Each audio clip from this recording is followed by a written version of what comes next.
नमस्ते। और पहला उत्तराखंड मेरे हाथ में एक किताब है दून जो बचपन में देखा। ये है डॉक्टर अतुल शर्मा सर की। और 1 जनवरी 1956 से जो देहरादून में रह रहे हैं, समझ सकते हैं वो देहरादून को किस तरह से बता रहे होंगे। लेकिन आज सबसे पहले तो sir thank you doctor Rajendra Koshyari sir, आपकी तरफ से ये आया था मेरे पास, तो मैं गया आज जो Doon library and research centre है, पहली बार अंदर गया पहली बात तो।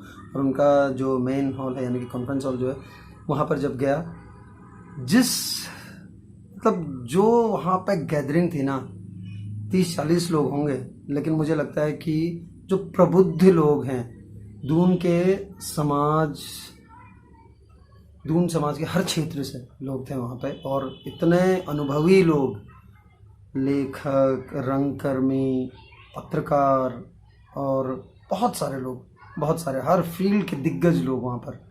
और उनके बीच में जब मैं बैठा था, जब उनकी बातें सुन रहा था, जितनी तन्मयता से वो चर्चा सुन रहे थे अतुल शर्मा और विवेक डोभाल जी के बीच में, जो विवेक डोभाल जी संचालन कर रहे थे उनका, तो गजब का था, बहुत कमाल था। तो सचमुच ये जो दून है ना, ये पहले कुछ और था, देखिएगा उसकी कुछ झलकियाँ आपको दिखा रहा हूँ मैं इस वीडियो में। लेकिन आज जहाँ बैठा था मैं, जिन लोगों के बीच में था, मतलब मज़ा आ गया, सचमुच आनंद।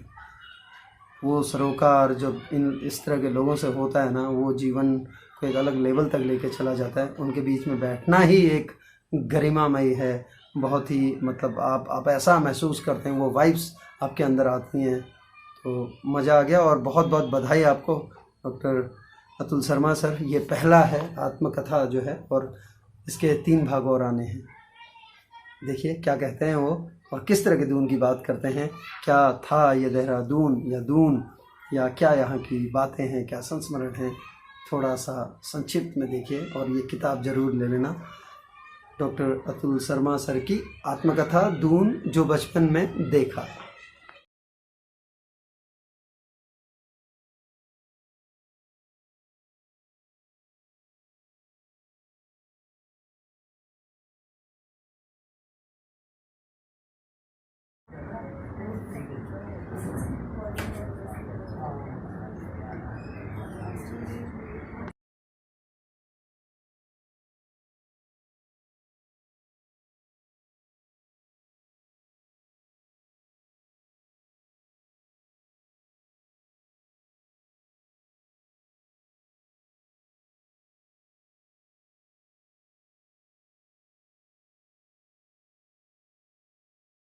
वो कभी जरूर देखिए आप। वो हुआ करता था। नाटक अद्भुत होते थे। यहाँ पर पृथ्वीराज कपूर अपना पृथ्वी थिएटर लेके आए थे और 2 नाटक उन्होंने किए थे सिनेमा हॉल में। जोहरा सैगल उसमें युवावस्था में थी, वो भी उनके साथ थी, टीम के साथ। नाटकों का जब दूसरा दौर शुरू हुआ तो साधुराम महेंद्रू हुआ करते थे। साधुराम महेंद्रू ने नाटकों को नए रूप देते हुए उन्होंने पारसी रंगमंच को लेकर और धार्मिक नाटकों को लेकर शुरुआत की, और धीरे धीरे सामाजिक नाटकों की तरफ चले गए। नाटक यहाँ इस तरह लेके जाते थे जिस तरह से परंपरागत रामलीला है। रामलीला तो यहाँ की बहुत ही पहचान रही है, और रामलीलाओं में भी जो शास्त्रीय गायन होता था वो अद्भुत होता था। और एक यार पहला दिन पहला शो देखा है ये जो दौर था वो अपनी अपनी तरह की दुनिया थी। और अगर टिकट मिल गया तब तो ठीक है, नहीं मिल गया तो जो उदासी थी वो कहाँ निकलती थी पता नहीं। और ब्लैक भी होता ही था, ये स्वाभाविक है, जब ऐसा होता है ब्लैक भी होता है, ये सब होता है। और फिर जब अंदर पिक्चर में इंटरवल हुआ करते थे तो अंदर लोग घुस आते थे, चिप्स बेचने वाले, चाय वाले, और चाय की आवाज़ें जो अभी भी गूंजती हैं यार। पिक्चर देखने का एक पूरा हमारा प्रोग्राम होता था, हमारा नहीं सबका। पिक्चर जा रहे हैं तो 5-6 दोस्त जा रहे हैं या पूरा परिवार जा रहा है, तांगे में बैठ के जा रहा है या पैदल जा रहा है, और जब वहाँ देख रहा है तो इंटरवल में कुछ खा भी रहा है, और जो लौट रहा है तो बातचीत करके लौट रहा है और आसपास में बता रहा है वो तो देखे आए, तुमने देखे भी। ये सिलसिला रामलीला से शुरू होके, नाटकों से शुरू होके और यहाँ तक पहुँचा, और भी बहुत है। लेकिन जब वो जी रहा होता है तो उसे पता नहीं चलता कि वो इतिहास में चला जाएगा। वो बहुत अपनेपन से जीता है तो उसकी स्मृतियाँ ही रहती हैं। मेरा तो कोई इतिहास नहीं है, लेकिन मेरे पास स्मृतियाँ हैं, और स्मृतियाँ ही इतिहास होती हैं, ये मैं आपको बताना चाहता हूँ। स्मृतियाँ कहीं ना कहीं इतिहास हो जाती है। जो यहाँ के कुएं हैं, उनकी अलग अलग कुओं की अलग अलग कहानियाँ हैं। ये जितने देहात हैं, उन देहातों की अपनी अलग अलग कहानियाँ हैं, लोक कथाएं हैं जो हमने इकट्ठी की है। उससे पता चलता है कि एक शहर इतनी खूबसूरत दून वैली के रूप में किस तरह से रह सकता है। एक कहानी और याद आ गई, मैं सुना देता हूँ, बहुत ही संक्षेप में। वो अजय को देख के मुझे लग रहा है कि वो कहानी जरूर सुना दूँ, मेरे दिमाग में जब से बैठा तब से घूम रही है।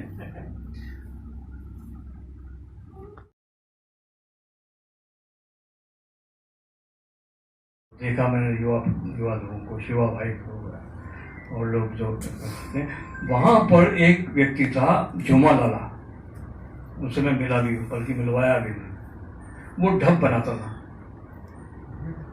ढब बनाना बहुत बड़ी कला थी, और वो ढब ऐसा अद्भुत था कि उसके साथ अपने आप ही गीत लिखा जाते थे परंपरागत, और होली गायन बड़ी प्रसिद्ध हुआ करती थी यहाँ की। तो वो बनता किससे था? वो पेड़ों की जड़ों से बनता था, और वो पेड़ मिलते थे लक्ष्मण सिद्ध में। एक बड़ी मजेदार बात उन्होंने कही थी, जो आपको याद होगा। उन्होंने एक बात कही थी कि ये जो ढप है वो लंगूर के खाल से बनती है। बड़ी गंभीर होकर उन्होंने बताया था, और ये सच्ची है, साइंटिफिक भी है। आप इसको अब तो हम लंगूर को इस तरह से नहीं कर सकते, वो गलत बात है, लेकिन उन्होंने बताया कि लंगूर खाल से बनती थी। अगर शमशेरगढ़ में एक थाप लग जाए ना, तो गुजराड़े का शेर डर जाए। ये मुहावरे थे, यहाँ के अपने मुहावरे जनजीवन से जुड़े थे।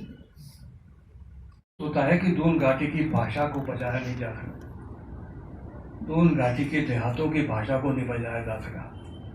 मैंने एक कहानी लिखी है जिसमें देहातों की कथा में वो शब्द डाले गए हैं, वो भाषा डाली गई है। मैं सोचता हूँ किसी तरह से वो कहीं ना कहीं तो बच जाए।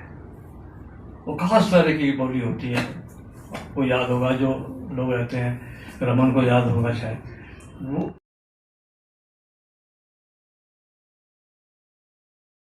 तांगा बुक कर लेते दिन भर का,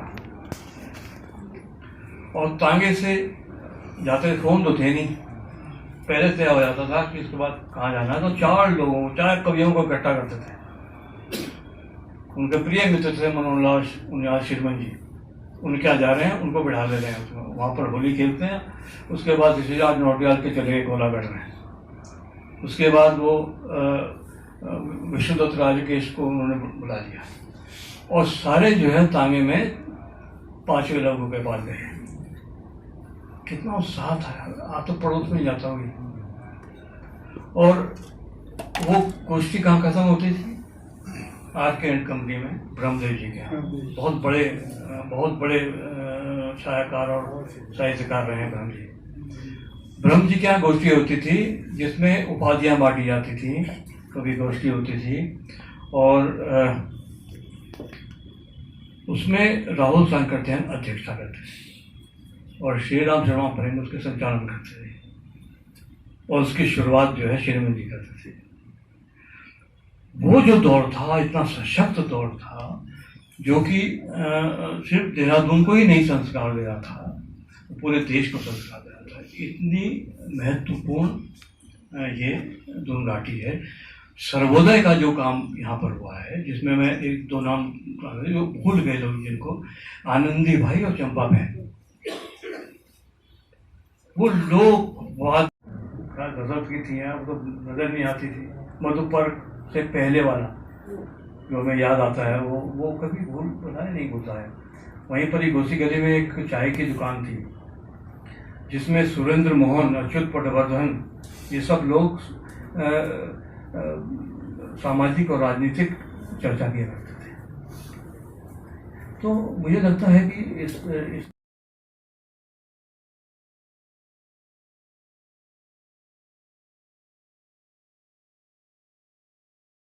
अभी भी है, निब बनाने की फैक्ट्री यहाँ थी। तो घोसी गली से निकले हम, चुक्कू मोहल्ला की गली चले गए, वहाँ से हम निकल गए कालिदास रोड। गलियों से, गलियों का शहर के रूप में कभी नहीं देखा गया। गलियों में आज भी मोहल्ला संस्कृति हो सकती है। और इस प्रश्न के तो आखिरी में एक बात और कहना चाहता हूँ जो कि मैंने बचपन में जी और मैं शेयर करना चाहता था सबसे। आपका सब आभार, आपने सुना। नहरों की भी बात कर रहा था, नहरों का शहर भी था। इस कैनाल रोड हमारे सामने ही बंद कर दी गई। नहरों को बंद करने का अर्थ क्या होता है ये समझने की जरूरत है।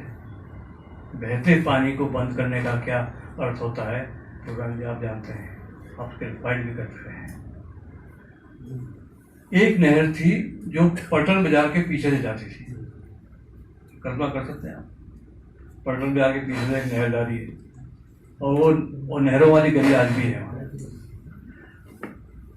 आपको याद होगा मेजरता जी, और वो आती थी शहनशाही आश्रम से, रानी कर्णावती ने बनाई थी। ये जितेंद्र अंतपाल जी की एक मैं पढ़ रहा था पोस्ट, उसमें एक बहुत बढ़िया खुलासा मुझे मिला था।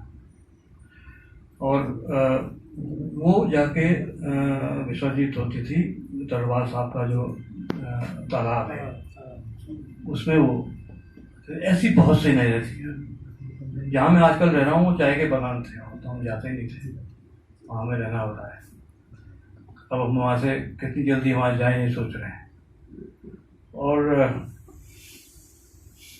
दून घाटी में उस समय रहना, उसको लिखना किसी त्रासदी से कम नहीं है मेरे लिए।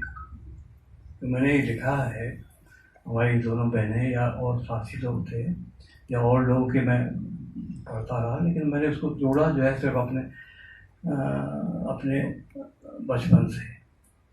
तो उसको लिखना मेरे लिए इतना त्रासदी भरा था, ये आसान नहीं था। मतलब ये सिर्फ शब्द नहीं। कहना चाहूँगा अगर आप उसको पढ़ें तो इस पर आप पूरी फिल्म बना सकते, डॉक्यूमेंट्री फिल्म बना सकते। और ये बहुत ही दुखद भी रहा मेरे लिए कि मुझे ऐसा लगा कि अब वो सब कहाँ है। लेकिन कभी कुछ समाप्त नहीं होता है, वो दूसरी तरफ परिवर्तित हो जाता है। मुझे पूछा था कि आप कहाँ के रहने वाले हैं, ये बहुत तीखा सवाल था। उसके बाद ही से चला गया, कहाँ के रहने वाले हैं भाई साहब। मैंने कहा कि मैं देहरादून का हूँ, तो उन्होंने कहा देहरादून के तो हो लेकिन कहाँ के हो। तब मैंने ये लिखा कि मेरा गाँव तो देहरादून है और नहीं है कहीं।